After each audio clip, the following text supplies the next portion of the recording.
Hi guys, my name is Reese, and I chose to do chapter 20, which is the athletic injuries. This is like my third time doing the recording, but I cannot figure it out, and my thing keeps stopping it. So I hope this one goes through, and I'm gonna make it a little shorter because the other ones are 10 minutes. So let's get right into it. First, we have the causes and predictors of, oh, sorry. Okay, causes and predictors of athletic injuries. So we have physical, social, psychological, personality, and cognitive and behavioral factors. For physical, we have muscle imbalance, high speed collisions, overtraining, lack of flexibility, and physical fatigue. As an athlete, I've gone through a lot of these. This last season, I had a high speed collision and I actually had a concussion. So it is true. That is a physical cause and predictor. We have social, which is playing through pain, it's actually a masculine phenomenon. So, sports have always been pretty masculine. Studies have kind of gone over, and then slowly, as it's become also more feminine, females have now adopted the playing through pain, and athletes will feel discouraged from expressing their pain and communicating their pain freely, and they'll feel weak. We have psychological factors in a study. Psychological factors explain up to 18% of the time lost due to injury. And fitness professionals should understand that psychological reactions to injuries and ways mental strategies can facilitate recovery because it's more important than you think.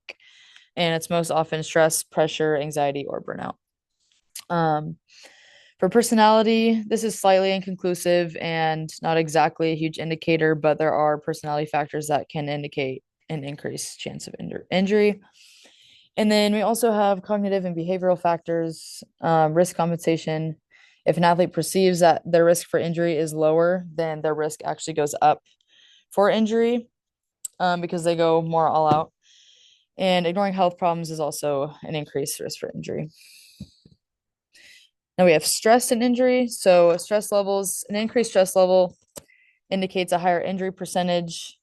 Um, Athletes with lower and fewer coping skills, little social support, and have experienced major life changes are at a greater risk for athletic injury. The greatest sources of stress were psychological reactions, which are fear of re-injury, the feeling that hopes and dreams were shattered, and watching others get to perform, being on the bench, not able to help out the team is a stressor and definitely a psychological reaction that does not help athletes through injury. We have attentional and disruption, lower stress levels, which means more peripheral and less likely to get injured. For example, if you're on a run and say before the run you got into an argument with someone and that's all you can think about on your run, so you're more likely, without you knowing, you're more likely to take a wrong step. Maybe you step into a hole because you're not fully and clearly focused on your run and where you're going. And so you have less peripheral and you're able to get injured easier. And then increased muscle tension. If you have more nerves and anxiety, and an increased muscle tension, there's more room to get injured. For example, if you're a hitter on my team and you go into the game super nervous and you're playing tense, you take a wrong fall, um, you jump wrong, land weird, whatever. If your muscles are more tense, you're more likely to get injured. And then popular sayings and why they're dangerous. They say act tough and give it 110%. That's not exactly better because now you're doing your job and other people's job, which leaves room for injury everywhere. Injured does not equal worthless, but athletes do think that injured equals worthless. And athletes want to feel worthy.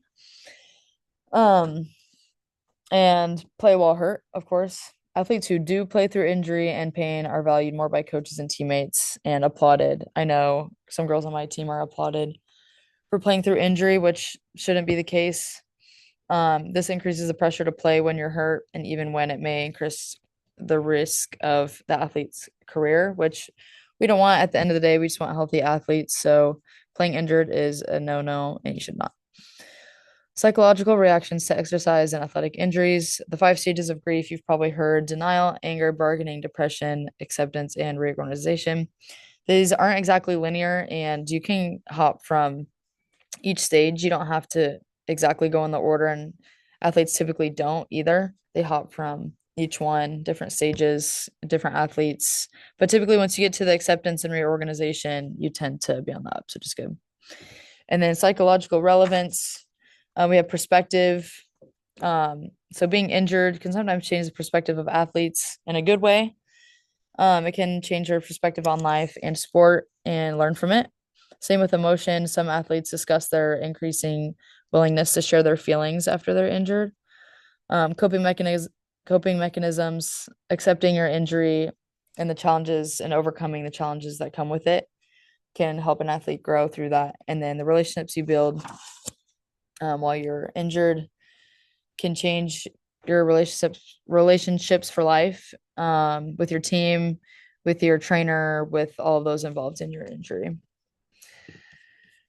Signs of poor adjustment to injury. So if you're athletes, if you are a medical professional or trainer dealing with your athlete and they're showing signs of these, that include feelings of anger and confusion, obsession with the question of when they can return to play, denial, repeatedly coming back too soon and becoming re-injured, which is super popular, exaggerated bragging about accomplishments. Athletes feel as though when they're injured, they don't have anything else in their life, so they choose things and find things to brag about, to make themselves feel better and worthy still. Withdrawal from significant others, guilt about letting the team down, and the saying, I'll never get better, are all pretty common in athletes, as one would feel when you're injured, but these are signs that they're not ready to play. Role of sports psychology and rehab. Fast healing athletes use more goal setting and positive self talk strategies, as well as more healing and imagery. An athlete will, and there are studies on this, but an athlete will heal faster if there is more goal setting involved and they're able to apply that to their injury versus a more extrinsic mindset, which we're going to talk about intrinsic versus extrinsic. So,